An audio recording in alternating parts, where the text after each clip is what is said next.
हम पढ़ेंगे पाठ 11 सच्चे का बोलबाला झूठे का मुंह काला। आप सभी जानते हैं कि जीत हमेशा सच की होती है और झूठ हारता ही है। तो झूठे इंसान को हमेशा शर्मिंदगी उठानी पड़ती है। सच्चा इंसान जो है हमेशा गर्व के साथ खड़ा रहता है। इस कहानी में हम पढ़ेंगे कि किस तरह से एक राजा था। राजा का एक चापलूस नाई था। वो नाई बहुत ज्यादा कहते हैं ना धूर्त था और वो उससे सब लोग डरते थे कि क्या कहीं अगर इसने राजा के कान भर दिए तो हमारा क्या होगा। अब क्या होता है, एक बार एक मंत्री जो है वो नाई को कुछ कह देते हैं तो नाई सोच लेता है कि अब उनसे बदला लेना है। वो क्या करता है कि राजा के कान भर देता है, एक पंडित को भेजता है। पंडित कहते हैं कि आपके माता पिता जो स्वर्ग में हैं उन्हें एक मंत्री चाहिए, एक सलाहकार चाहिए। राजा मान जाते हैं। राजा जो मंत्री होते हैं, जो कि खास मंत्री होते हैं उनके, जो उनके पिता के समय से है, उन्हें जो है मृत्यु देने का सोच लेते हैं कि इन्हें भेजेंगे वहां पे। अब मंत्री जी बहुत दुखी होते हैं इस बात पर। वे पूरी बात अपने घर पे बताते हैं तो उनकी पुत्री कहती है कि आप थोड़ा समय मांग लीजिए, और वो एक हल निकाल देती है उसका। फिर हम पढ़ेंगे कि किस तरह मंत्री की पुत्री जब उन्हें जो उपाय बताती है उसके चलते हुए वो जो धूर्त नाई था उसको जो है अपने ही जाल में किस तरह से वो फंसा है वो हमें इस पूरी कहानी में बताया गया है। तो हम आज की कहानी शुरू करते हैं। सच्चे का बोलबाला झूठे का मुंह काला। जीवन में कई बार ऐसी घटनाएं घटती है जब झूठ और फरेब का पलड़ा भारी दिखाई देता है, परंतु अंत में जीत सत्य की ही होती है। इस कहानी से भी यही बात चरितार्थ होती है कि सत्य का बोलबाला और झूठे का मुंह काला। पुराने जमाने में एक मंदबुद्धि ही राजा था। मंदबुद्धि यानी कि जिसके पास कम बुद्धि वाला, जिसका नाई उसका मुंह लगा था। मुंह लगना यानी कि थोड़ा उसके निकट था। वो नाई धूर्त भी परले सिरे का था। वह जिस कर्मचारी या दरबारी से खार खाकर बैठ जाता था उसका पटिया ही गुल कर देता था। बड़े बड़े दरबारी तक उससे भय खाते और चिकनी चुपड़ी बातें बनाकर उसे नाराज होने का मौका नहीं देते। एक बार एक मंत्री ने उसकी किसी हरकत से नाराज होकर उसे झाड़ पिला दी। नाई था तो धूर्त थी, उसने मंत्री को ही मजा चखाने की ठान ली। नाई ने किसी लोभी पंडित की हथेली गरम करके राजा को बरगलाने के लिए तैयार कर लिया। एक दिन पंडित पोथी पत्रा बगल में दबाकर राज दरबार में गया। राजा तो मंदबुद्धि था ही, जो नाई की उंगलियों पर नाचता था। पंडित जी उसे चुटकियों में बहका सकते थे। चुटकियों मतलब कि बहुत जल्दी, मिनटों में, कहते हैं ना। पंडित को आदर सम्मान देकर बिठाया गया। राजा ने अपने ग्रह दशा जानने के लिए पंडित जी से अनुरोध किया तो पंडित जी ने बनावटी जोड़ घटाव करके बताया, महाराज आपका भविष्य बहुत उज्जवल है, परंतु एक समस्या है।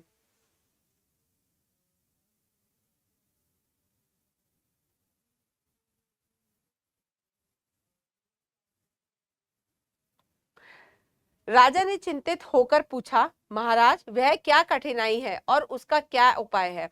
पंडित ने फिर उंगलियों के पोर गिने और बोला, उपाय तो है परंतु बहुत कठिन है, कहे तो बताऊं। सिखाया पढ़ाया हुआ पंडित कहाँ चूकने वाला था। उसकी जेब तो पहले से ही गर्म हो चुकी थी, ऊपर से राजा से भी दक्षिणा की रकम मोटी ही मिलनी थी। उसने चिंता का नाटक करते हुए उपाय बताया, राजन आपके माता पिता को स्वर्ग में सभी सुख सुविधाएं प्राप्त है, पर एक दुख उन्हें सताता रहता है कि उनका कोई सलाहकार स्वर्ग में नहीं है। किसी ऐसे व्यक्ति को उनके पास भिजवाया जाए जो यहाँ उनका विश्वस्त सलाहकार और रोचक बातें करने वाला व्यक्ति रहा हो। पंडित तो तीर निशाने पर मारकर चलता बना, पर राजा को दुविधा में छोड़ गया। दुविधा का अर्थ होता है कि राजा को थोड़े कहते हैं ना असमंजस, कि क्या करे और क्या ना करे, ऐसी स्थिति में छोड़ गया। राजा रात भर सोचता रहा कि ऐसा व्यक्ति कौन हो सकता है। आखिरकार वह इस नतीजे पर पहुंचा कि पिता के समय भी हमारे वर्तमान मंत्री इसी पद पे थे और वे पिताजी के प्रिय पात्र थे, परंतु ऐसे योग्य व्यक्ति को कैसे स्वर्ग भेजा जा सकता है। काफी उधेड़बुन के बाद उसने निश्चय किया कि इसके सिवा कोई चारा नहीं है, अन्य कोई व्यक्ति इस योग्य है ही नहीं। अगले दिन राजा बड़ी शोक मुद्रा में भारी भारी कदम रखते हुए आया और सिंहासन पर विराजमान हुआ। उसने मौन भंग करते हुए कहा, सभासदगण, हम अपने मन पर पत्थर रखकर एक बहुत ही दुखद घोषणा कर रहे हैं। सभा में पंडित जी ने जो कहा वह आप सबने सुना होगा। हमने रात भर जागकर हर पहलू पर विचार किया और इस निर्णय पर पहुंचे हैं कि अपने पितरों की प्रसन्नता के लिए जितना भी त्याग और बलिदान किया जाए वह कम है। हमारा यह विचार है कि मौत तो देर सवेर सबको आती ही है। हम जिस व्यक्ति को पिताजी के पास भेजना चाहते हैं वह हमें सबसे प्रिय है, वह व्यक्ति सबसे योग्य भी है, पर खून का घूंट पीकर भी हम उन्हीं को स्वर्ग भेजना चाहते हैं। हमारे सामने पहाड़ जैसी समस्या है। राजा संभल कर बोला, न चाहते हुए भी हमने अपने प्रिय प्रधानमंत्री को स्वर्ग भेजने का निश्चय किया है। सभासद सन्न रह गए। मंत्री को काटो तो खून नहीं, पर नाई का हृदय बल्लियों उछल रहा था। उसकी तो मनचाही मुराद पूरी हो गई। सभासदों के सिर झुक गए, सबकी वाणी को काट मार गया। राजा फैसला सुनाकर तुरंत उठकर चला गया। राजा की सभा समाप्त हो गई और सारे दरबारी बिना किसी से कुछ बोले सिर झुकाकर चले गए। मंत्री के तो पैर ही जवाब दे गए। उसने अंदाजा लगा लिया, हो ना हो यह दुष्ट नाई का कारनामा है। हांफता कांपता वह अपने घर पहुंचा और जाकर सीधा औंधे मुंह पलंग पर लेट गया।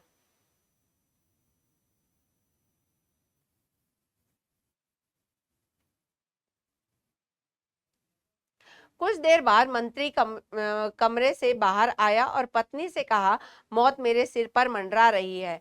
इस शोक को सहन करने के लिए अपना दिल मजबूत कर लो। परिवार वालों का खून जम गया, सांस रुक गई, जबान पत्थर बन गई। हे राम, यह क्या कहर टूट पड़ा। कहर का अर्थ होता है विपत्ति।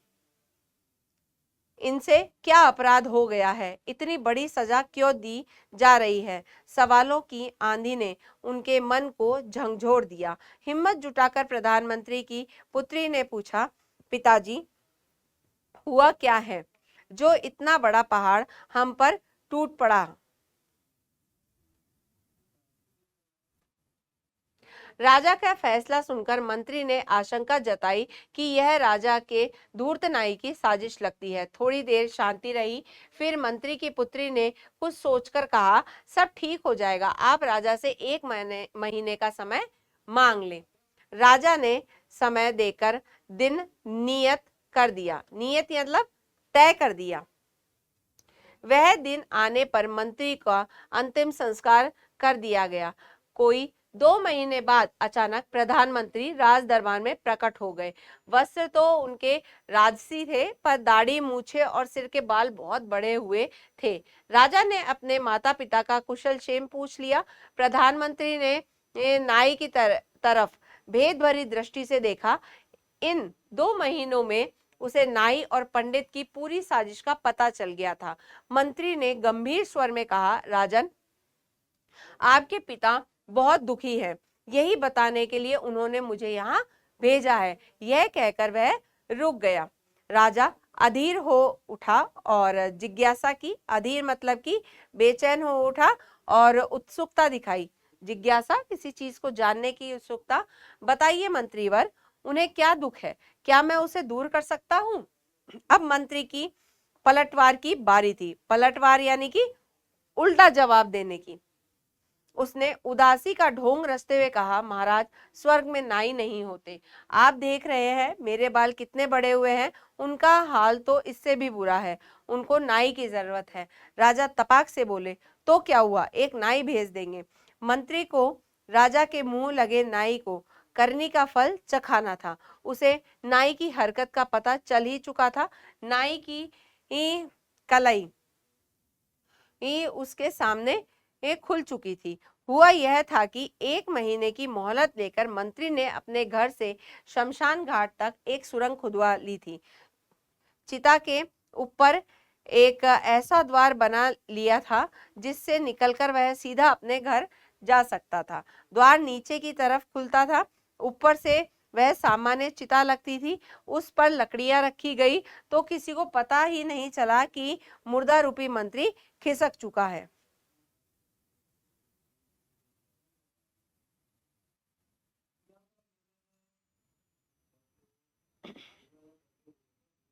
उसके घर पहुंचने पर मंत्री की पुत्री ने पंडित के पास किसी परिवारजन को भेजा और उसे भारी रकम देकर नाई की चाल का पता लगा लिया। जब राजा ने किसी नाई को भेजने की बात की तो मंत्री ने जान लिया कि चालाक नाई बच सकता है, इसलिए उसने राजा से प्रार्थना की कि इसका निर्णय कल पर छोड़ दिया जाए और कल पंडित जी को भी सभा में बुला लीजिए। नाई घुटा हुआ बदमाश था, समझ गया कि अब कल को मेरी खैर नहीं। सभा समाप्त होने पर जब मंत्री घर गया तो उसने नगर कोतवाल को बुलाकर कहा, राजा के खास नाई के घर पर पहरा बैठा दिया जाए। पहरेदार खुफिया तौर पर नाई पर नजर रखे और घर से भागे तो पकड़ ले। आधी रात के बाद नाई कीमती सामान लेकर सपरिवार घर से खिसकने लगा तो सैनिकों ने उसे दबोच लिया। सवेरा होने पर कोतवाल ने नाई को सभा में पेश कर दिया। तभी पंडित जी भी आ गए। राजा ने कोतवाल से पूछा, नाई को क्यों लाए हो? इसे भेजने का फैसला तो हमने नहीं किया था। नाई की हवाइयां उड़ रही थी, पर उसे थोड़ी तसल्ली हुई। कोतवाल कोई जवाब देता इससे पहले ही मंत्री बोला, इसका उत्तर पंडित जी देंगे।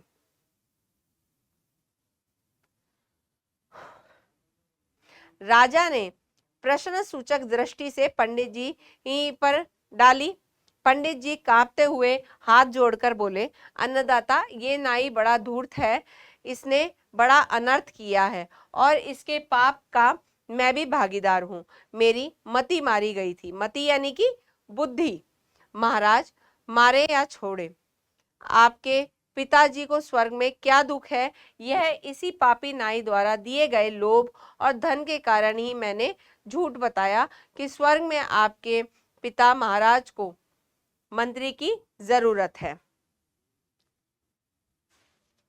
पंडित जी की बात सुनकर राजा आसन से खड़ा हो गया। क्रोध से थर-थर कांपते हुए उसने कहा, हाँ, हमें शासक रहने का कोई अधिकार नहीं है। 2 कौड़ी के इस इंसान ने हमें उल्लू बना दिया, हमसे ऐसा अनर्थ करा दिया जिसका कोई प्रायश्चित नहीं। इस नाई का मुंह काला करके इसके गले में जूतों का हार डालकर गधे पर बैठाकर नगर भर में घुमाया जाए, बाद में इसे फांसी दे दी जाए।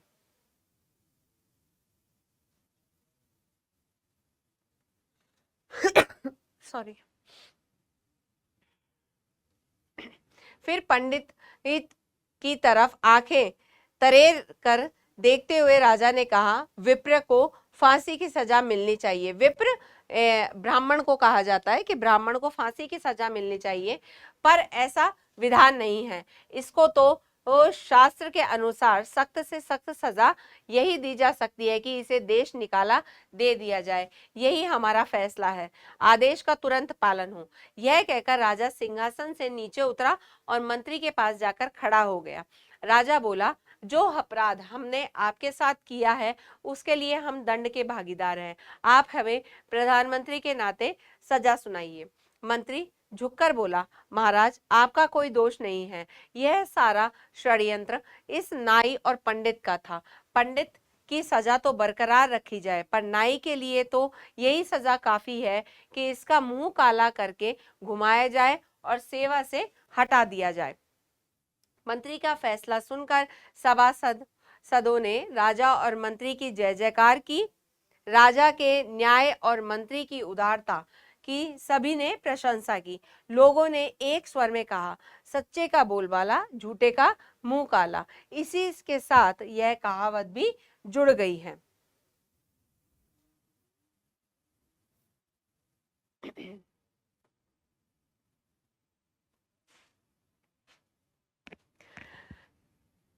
है बच्चों, यहाँ पर ये पाठ हमारा पूरा होता है। अब हम इस पाठ के शब्दार्थ करेंगे। मुंह लगा, नजदीकी या विश्वसनीय, दुविधा, असमंजस, नियत, तय या निश्चित, जिज्ञासा, जानने की इच्छा, मति, बुद्धि, चुटकियों में, आसानी से, कहर, आफत या भारी मुसीबत, अधीर, व्याकुल, पलटवार, जवाबी हमला, विप्र, ब्राह्मण। शब्दार्थ हमारे पूरे होते हैं। अब हम इसके प्रश्न उत्तर करेंगे।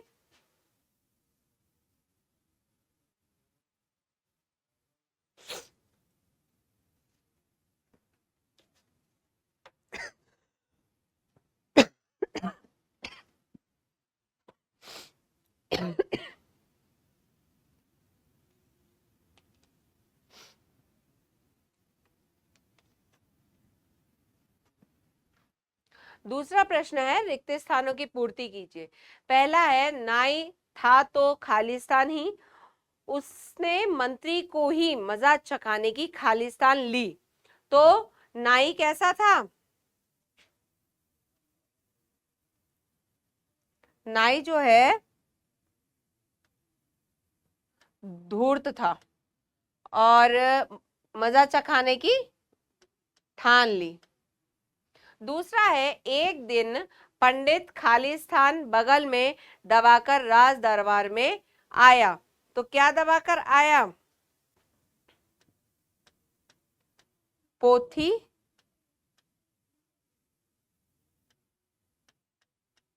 पत्रा। अब अगला है, पंडित तो खालिस्तान निशाने पर मारकर चलता बना, पर राजा को खालिस्तान में छोड़ गया। तो पंडित तो तीर मारकर चलता बना और राजा को दुविधा में। अगला है, अगले दिन राजा बड़ी खालिस्तान में भारी भारी कदम रखते हुए आया। तो बड़ी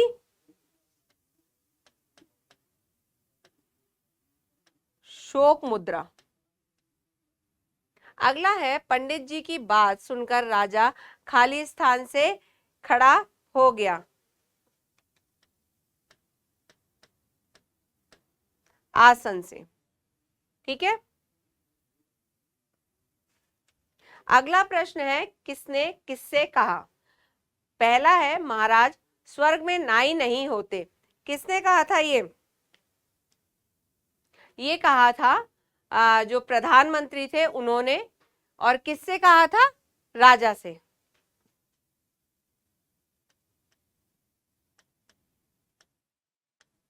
प्रधानमंत्री ने कहा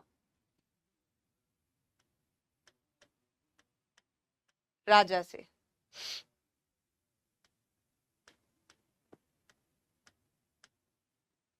अगला है, इसका उत्तर पंडित जी देंगे। ये कहा प्रधानमंत्री ने राजा से।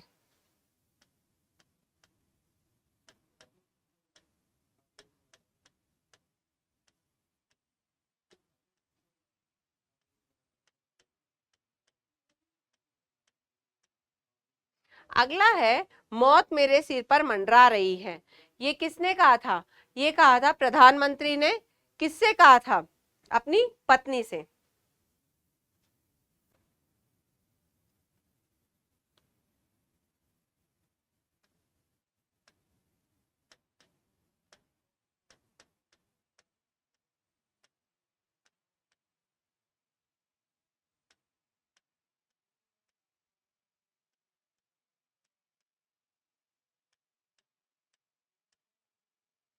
अगला है, आप राजा से 1 महीने का समय मांग ले। ये किसने कहा था? प्रधानमंत्री की पुत्री ने प्रधानमंत्री से।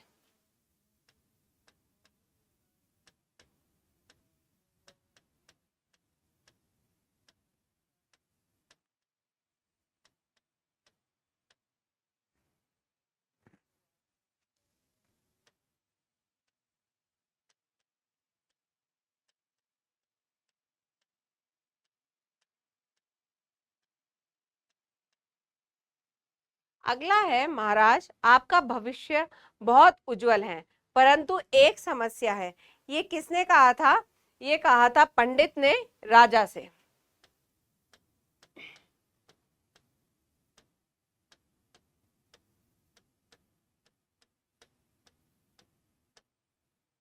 ठीक है बच्चों, अब अगला प्रश्न करते हैं। सही कथन पर सही का और गलत पर गलत का निशान लगाए। राजा बहुत बुद्धिमान था, गलत। नाई धूर्त था, सही। राजा नाई की उंगलियों पर नाचता था, सही।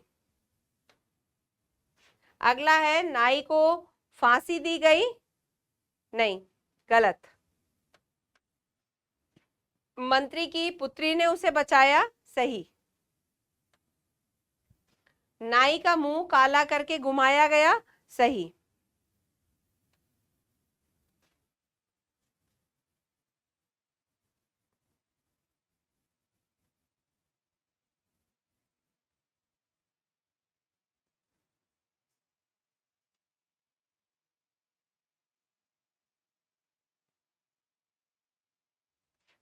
अब अगला प्रश्न देखते हैं। सही विकल्प पर सही का निशान लगाइए। पहला प्रश्न है, राजा का मुंह कौन लगा था? मंत्री, नाई या पंडित? तो कौन लगा हुआ था उसके मुंह? नाई। दूसरा है, मंत्री ने नाई की कौन सी सजा माफ करवा दी? देश निकाले की, मुंह काला करने की, फांसी की? तो फांसी की। नाई आधी रात में क्या लेकर भागने लगा? जेवर, कीमती सामान या धन? तो कीमती सामान। मंत्री की जान बचाने का उपाय किसने बताया? मंत्री जी की पुत्री ने, पुत्र ने या पत्नी ने? तो पुत्री ने। फिर है, राजा कैसा था? अंधा, बुद्धिमान या मंदबुद्धि? तो मंदबुद्धि। ठीक है बच्चों, यहाँ पे इसके प्रश्न उत्तर पूरे होते हैं।